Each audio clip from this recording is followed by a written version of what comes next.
Hey guys, and welcome back to my channel. For today's video, I wanted to tell you about 17 tips I use to eliminate visual clutter in my home and create a clean and calm space. I don't want to make this intro too long, so let's get right into it. My first tip is that the best thing you can do if you're trying to figure out what is visually cluttering your space is to walk into each room with a fresh pair of eyes and sort of just take note of where your eyes wander first. This could be a great indicator for an area where you might need to start with. Tip number 2 is to declutter anything you don't need. So try not to organize too much. If you can get rid of some things, go ahead and do that.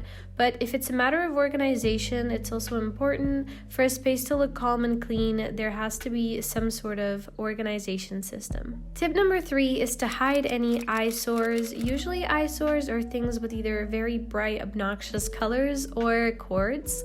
And I find that just cleaning up cords in a space can play such a huge role, so go ahead and hide up any cords or connect them together that you can in your space. Tip number 4 is to create drop zones. This could be for your mail, for your keys, for your shoes, or even just your bag when you get home. Having drop zones really helps keep clutter from accumulating in different places, and this lack of clutter everywhere really contributes to a space that feels calm and clean. Tip number 5 is to keep surfaces as clear as possible. Just like I mentioned, clear surfaces really help the mind just stay calm, and I find that just cleaning up a surface and making sure you only have the bare minimum on it really helps. Tip number 6 is to do a 10-minute cleanup every day, either in the morning or before bed. I tend to do this a lot with my dog's toys, and just putting the toys in his basket or somewhere where we can see them really helps. Tip number 7 is to leave areas like you want to find them. So if you've been hanging out on your couch and you are getting up, make sure to just clean up the pillows or put away any blankets, because if you do this as you go, you'll find that it's a lot less work than having to clean up everything after it's just a mess.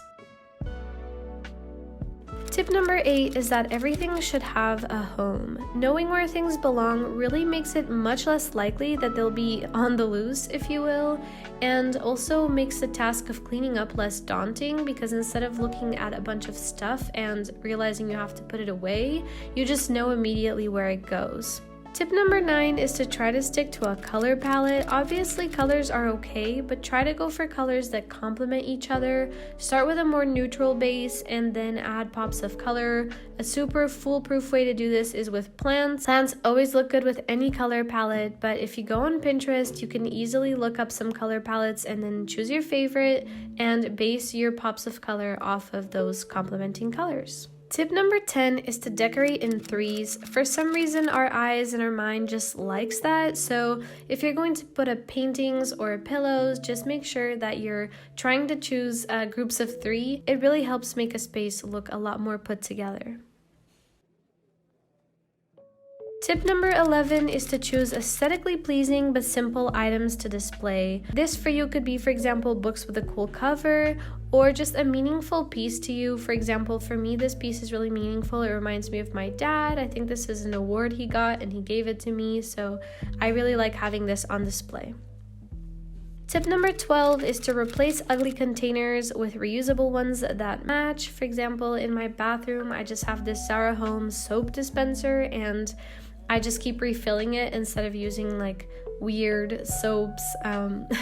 Or if I go for like a hand soap, then I'll just choose like a prettier one, and it really helps. Tip number 13 is to let each room have a focal point, but also allow this room to have a space for your eyes to rest. In my room, in my bedroom, this is these like top shelves that just have like all of my high school awards. This is my bedroom in my parents' house, so and the rest of the room is super uncluttered, very calm, very clean, because I already know that that space attracts a lot of attention. Tip number 14 is to clean regularly. I know this may be self-explanatory, but dust and fingerprints can really become visual distractions.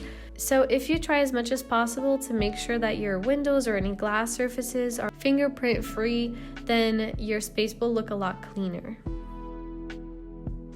Tip number 15 is to get rid of any duplicates. You don't need 2 of the same chargers in one room. You probably don't need 2 of the same pens or pencils in sort of your pencil holders. So get rid of any duplicates and hide them away somewhere where you can't see them. Tip number 16 is to use boxes, baskets, and trays to keep things hidden. I use baskets in my shelves a lot because it's just one, a cool item to decorate with, and 2, just an extra storage space. So I really like using boxes and baskets. And tip number 17, last but not least, is to allow yourself a messy spot. This allows you to be imperfect with your cleaning and organizing. After all, we're all human, so if you just choose a place that becomes sort of your drop zone, but for taking things to other rooms. I know a lot of people use their staircases to drop off things that need to go upstairs, for example. I use this closet that sits at the entrance of my bedroom. If I need to take any cups to the kitchen or something like that, I'll drop them off here. I hope this video was helpful. If you like it, please don't forget to give it a big thumbs up and subscribe to my channel, and I'll see you guys in my next video.